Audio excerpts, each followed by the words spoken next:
Pemirsa, selama kepemimpinan Jokowi, Perpres nomor 51 tahun 2014 hingga kini belum ada keinginan dievaluasi, apalagi dicabut. Perpres yang benar-benar ditolak rakyat Bali tidak dicabut sehingga dinilai hal yang aneh. Demikian ditegaskan Sekjen Kornas Tolak Reklamasi Teluk Benoa, Gede Bangun Nusantara.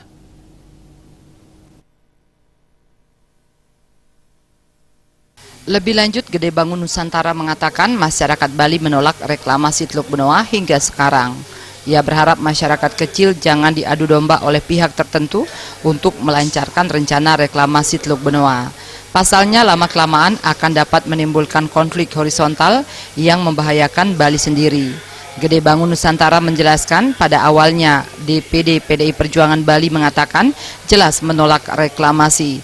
Sekarang kini malah tidak bersikap. Sebelumnya, Jokowi juga mengatakan akan mengevaluasi Perpres nomor 51 tahun 2014, namun kenyataan sampai sekarang tidak ada kelanjutannya. Ia menilai para elit setelah memegang kekuasaan seperti lupa akan janjinya. Sangat luas mengenai reklamasi ini, Perpres 51 Jokowi sama sekali tidak ada keinginan bahkan untuk mengevaluasi atau bahkan juga mencabut Perpres 51. Ini kan agak aneh. Sementara ada satu Perpres yang dalam hitungan hari, 1, 2, 3 hari sudah langsung dicabut. Sementara Perpres 51 yang jelas-jelas ditolak oleh masyarakat Bali, ini tidak dicabut-cabut. Ini kan ada hal yang aneh.